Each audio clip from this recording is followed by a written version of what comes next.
last time we fit in a glassed on with some epoxy the stem. Now we have to shape it up a little bit.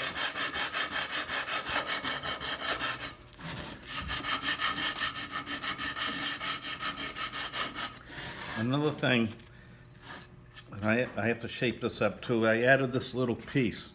This is part of the stem. Now sometimes you can make it all in one piece, but this time I added just a little piece to it and epoxied it on. But I gotta make it a little smaller and shape it. But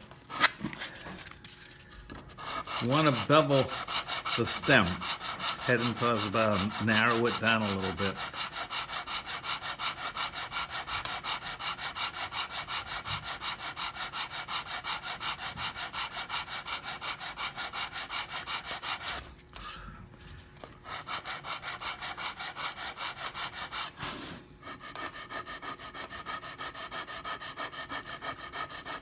We still haven't decided whether we're going to varnish the bottom, stain varnish it, or paint it red like the original model was.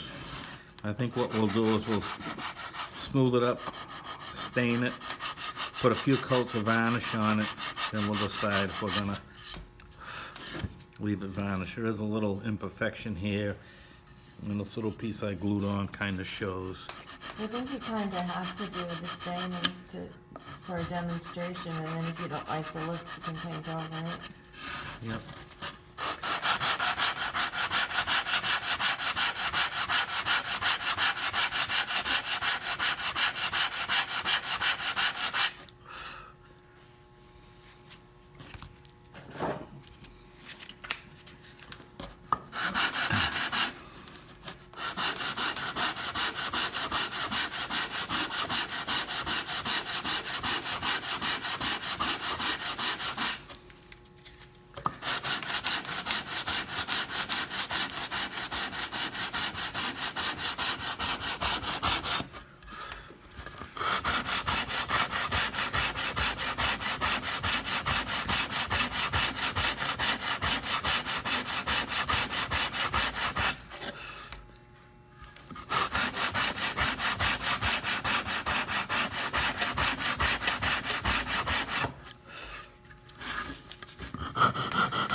The first catboat was built around 1850.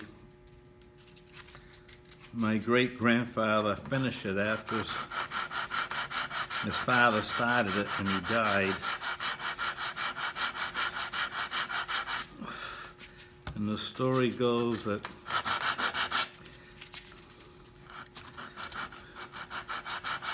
my great-grandfather was having trouble trying to finish the boat with his brother, C. Worthington Crosby.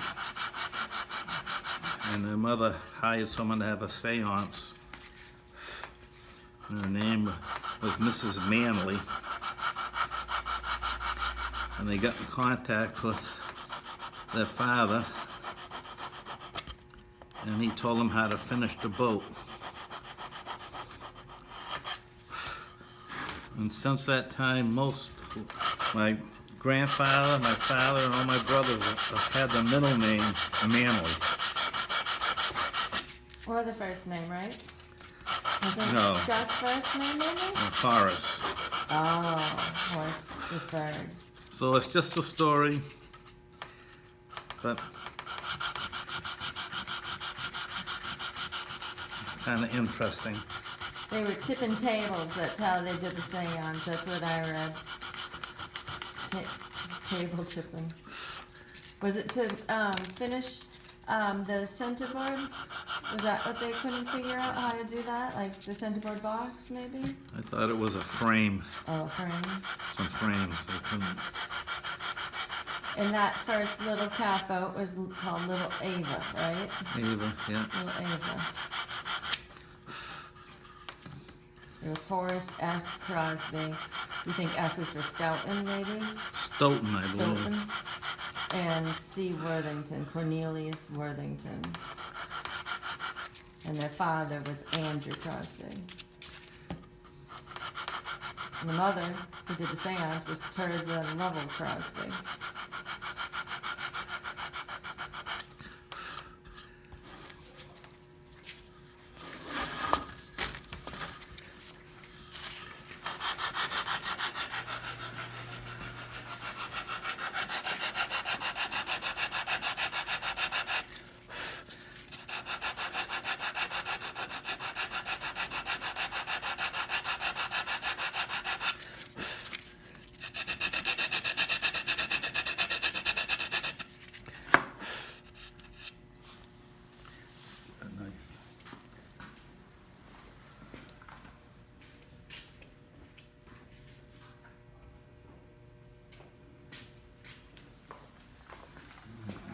See if I can cut this without making a mistake.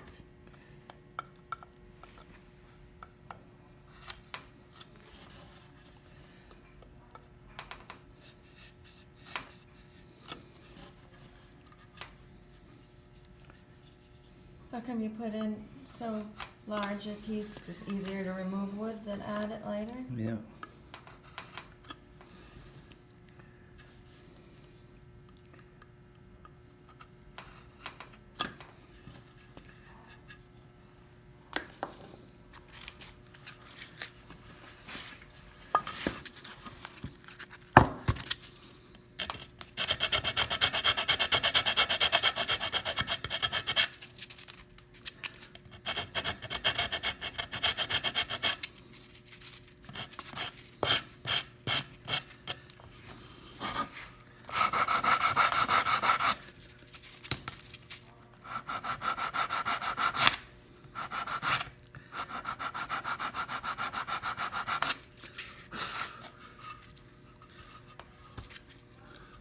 I may shape this a little bit more later on, but you just kind of guess at it, what looks good to you.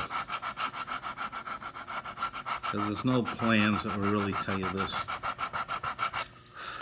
It's possible they have plans that are got mystic. Now,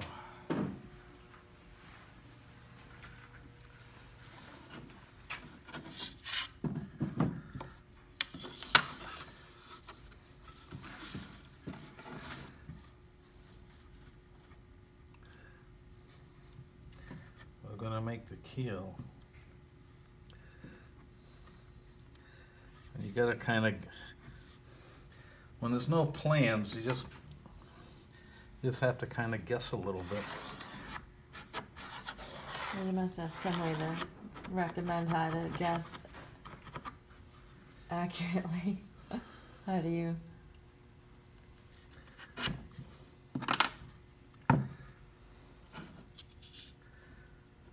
Okay, we're going to cut this out.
I always cut it big and leave so I have it fitted exactly where I want it.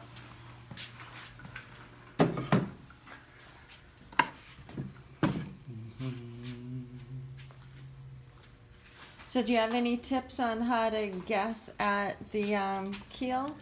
Well, Any tips, like little, maybe from somebody who doesn't see them all the time?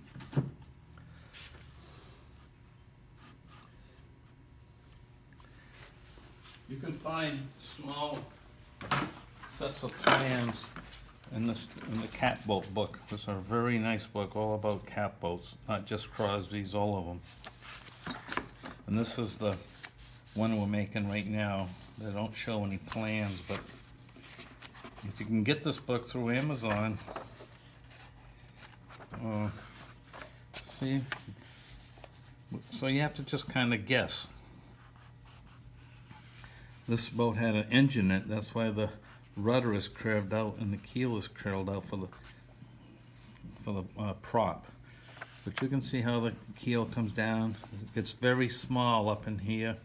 Yeah, it is. And sometimes the bows are a little different. Sometimes they have more tumble home going in. And you just have to try to scale it as best you can. Here's some more. They give you an idea. Big barn door rudder. The one we're making does not have a barn door rudder. It has what they call a overhanging stern.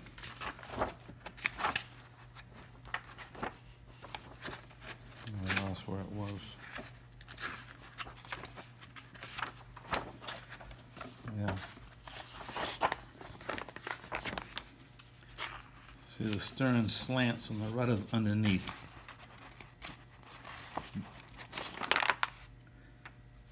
It's a smaller rudder than a barn door rudder.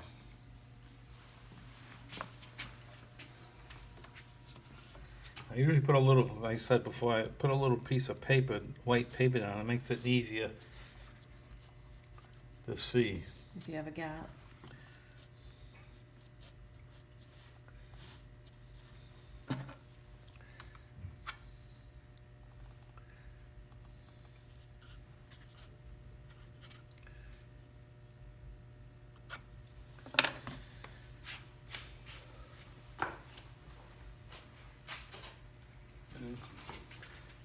Just try to fit it on as best you can. I've never cut one perfect on the bandsaw. I always have to go back and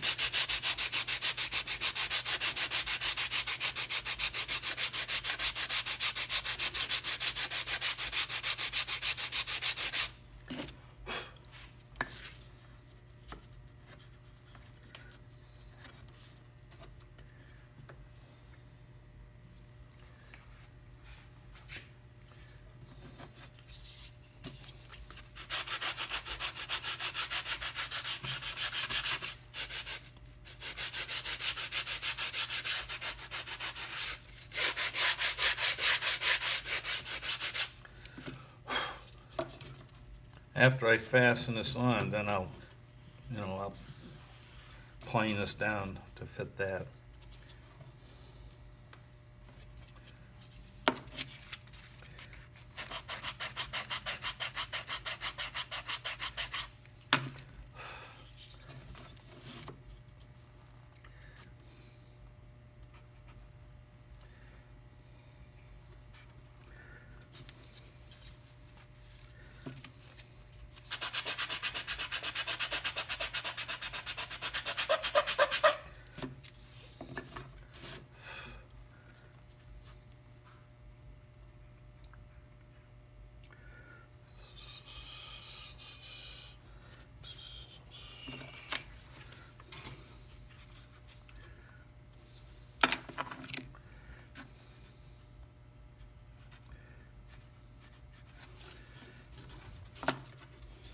I'm going to cut a little bit off it. Just for now.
I just screw a little piece of wood on the bench, soft wood like pine, so when I press in, when I'm gluing and things, the model doesn't move.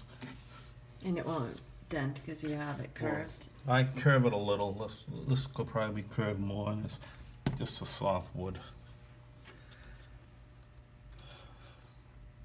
Let me get a shot of the gap there.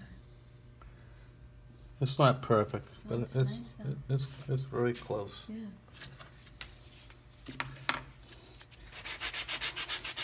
When you're painting a model, it's all being painted, and if you don't get a perfect joint, you can always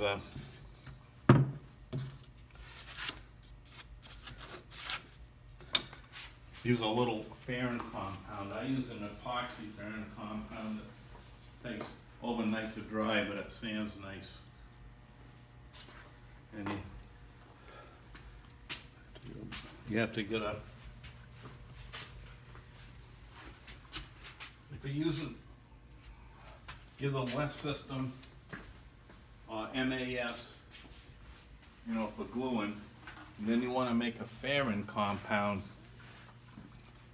I get these tubes of West System 410. Where do you have the? And filler there's right also now? 407 West System. And they, Where do you keep them? I can show them. well,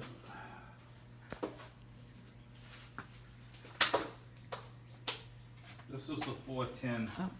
It's just a powder. You can make it like mayonnaise or like peanut butter, whatever you're trying to do.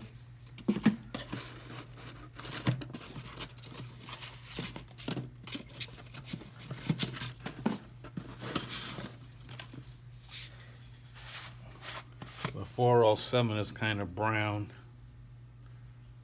brownish red. I think you can get fairing compounds that are already thickened. I like to do it myself because I can get it thicker or thinner, however I want it. So a lot of the stuff is not cheap to get, but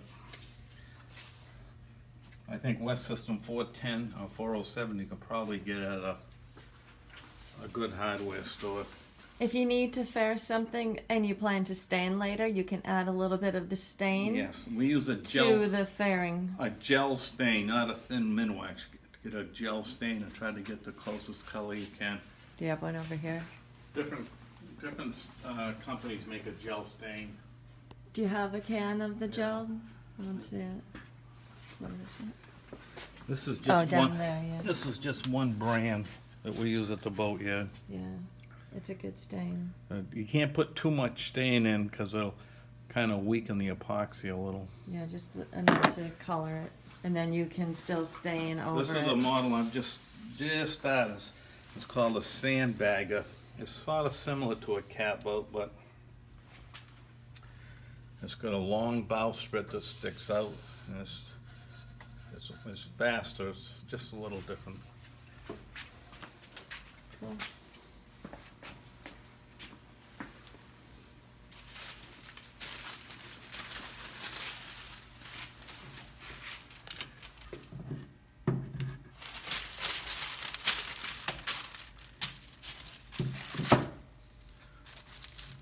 Little piece of wax paper or plastic.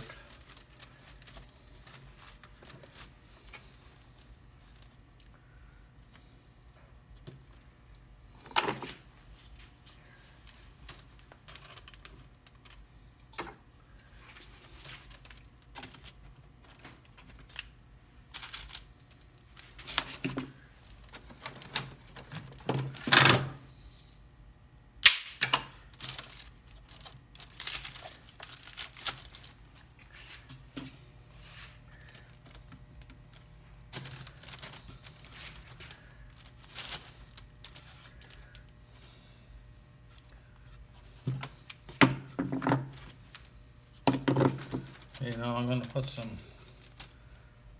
super glue to temporarily hold it in place.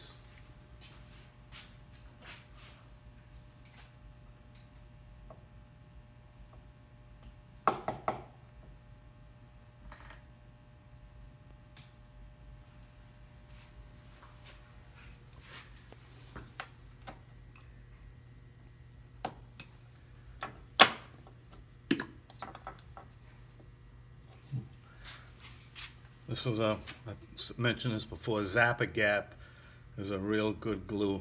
It's a little thicker than some. So when it's a little thicker, it takes a little longer to dry. I have good luck with it. I get it at a hobby shop. You probably can get it online.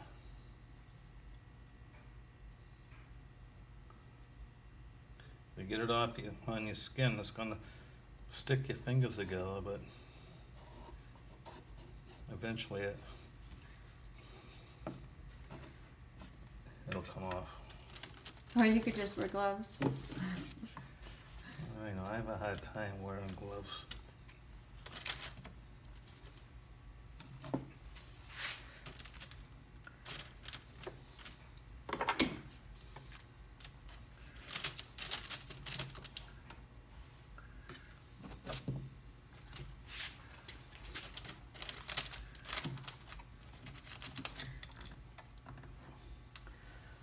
Well, that'll take 2 or 3 minutes to dry.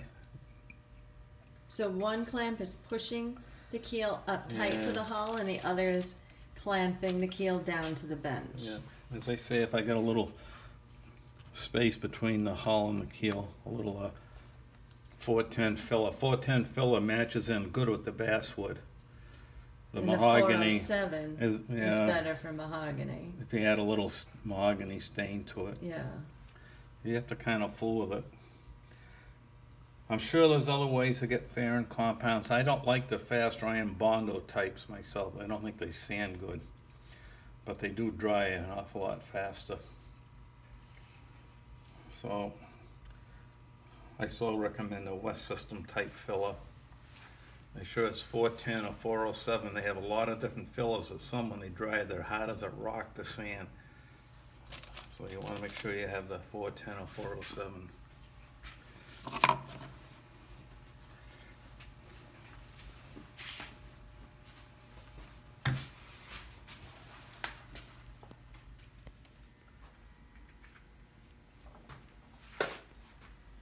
Are you planning on glassing it? Oh yeah. No, I know you are in general. I meant for Yeah. this video. Okay. So we're getting ready to glass it.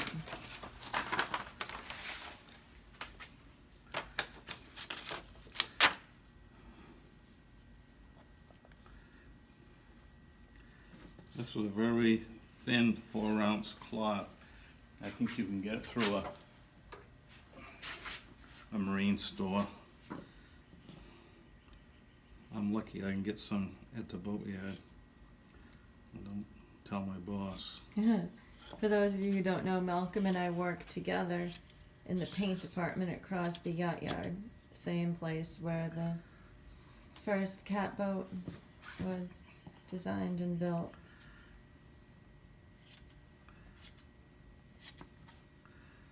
If you don't have fiberglass cloth, after you super glue it, you can probably do it with just some epoxy. You can buy epoxy at a hardware store in a little syringe type thing. It doesn't, just be careful when you're sanding and shaping after you glue it. It's always best to put your hand underneath the keel or the stem when you're sanding, Yeah. just to support, especially if you don't have fiberglass.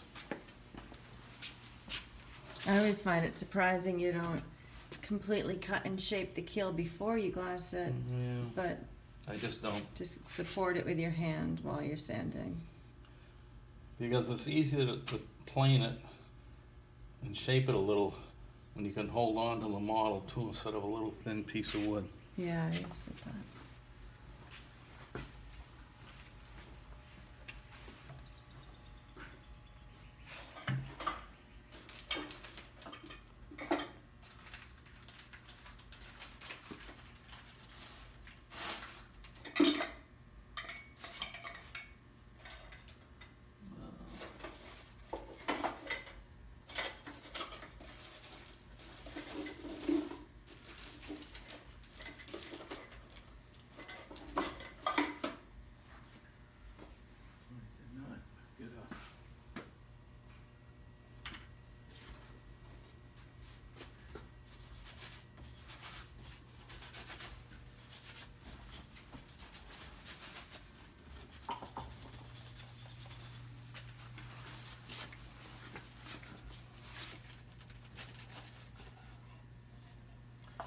I have to let that super glue dry for a few more minutes.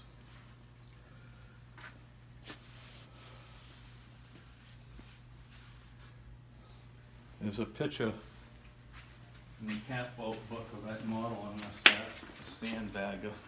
Not the actual model, but what a... See, it's long and doesn't have much freeboard. And it's straight at the bow.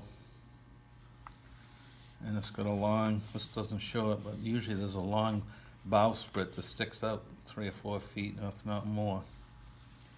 But they're all different. I'm making that sandbagger for a museum in Vineyard Haven, and the guy was going to send me a couple of pictures of sandbaggers, but he hasn't, so I just have to wing it or wait till I get some pictures. Now, who designed the sandbagger? Do you know? No, I don't. They've been around for a long time. This was built down in New Jersey in 1852, this one. Oh, it's like 2 years after Little Ava.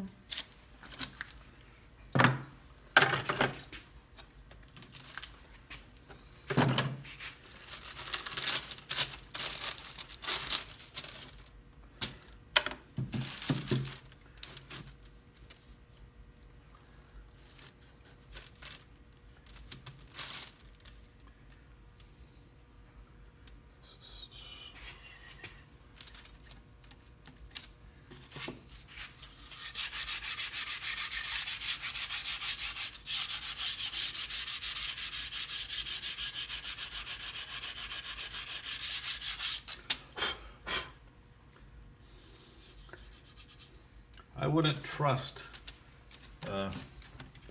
just the Zap-A-Gat glue for holding it together, because if you're trying to put a nice finish on one of these models, you have to do an awful lot of sanding. And if you put too much pressure on when you're sanding, it'd fall right off. So if you use Zap-A-Gat, and if you can't get cloth, at least on the back side, put some epoxy.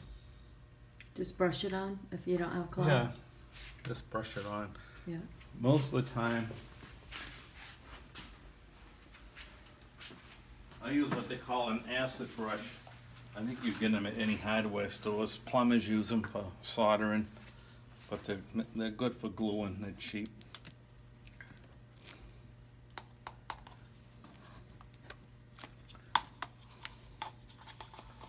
Now, since we realized a week or so ago, not everybody knows, when you're pumping resin, it's one pump to one pump. The containers are different sizes, but the pumps are calibrated to the right amount. So it's not 2 pumps of one and one to the other.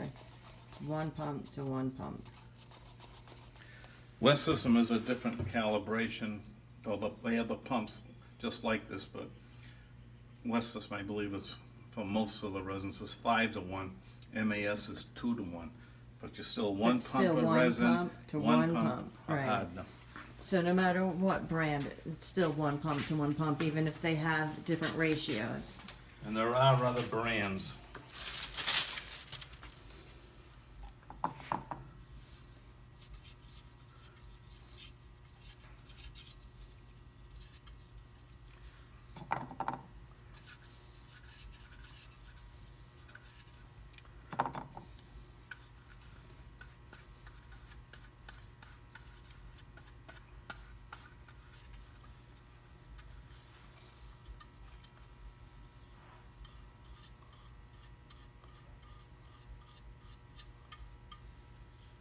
Are you gonna go back over your stem?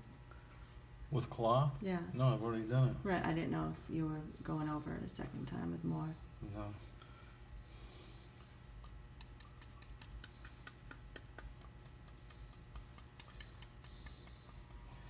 You don't normally want to brush with the cloth, you want to stipple it. Sometimes you can brush it very carefully, but And totally saturate it. you get it transparent.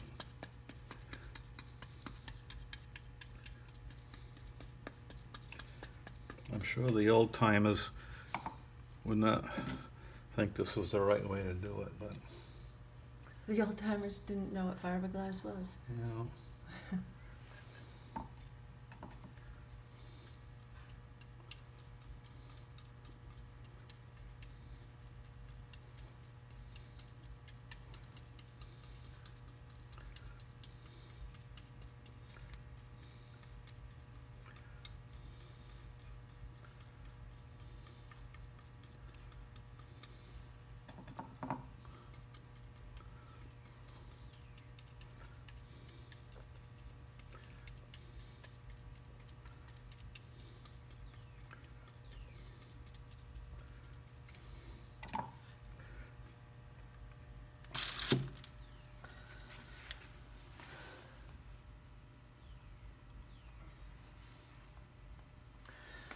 Now I'm gonna mix up a little Farron compound to fix this joint in a couple of places there.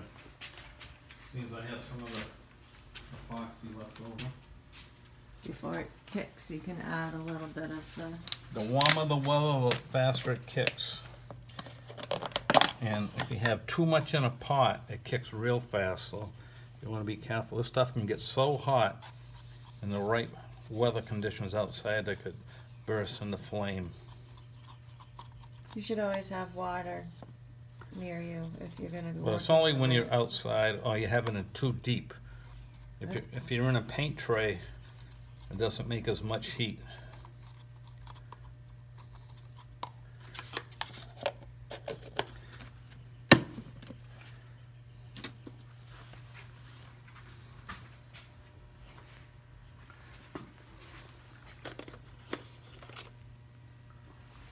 Let's show the consistency of it.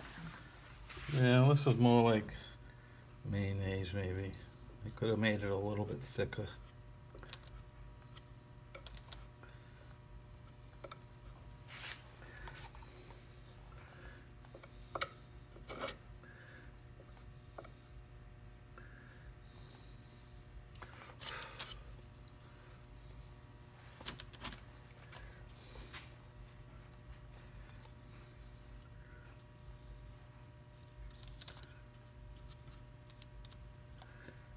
You probably shouldn't use your finger, but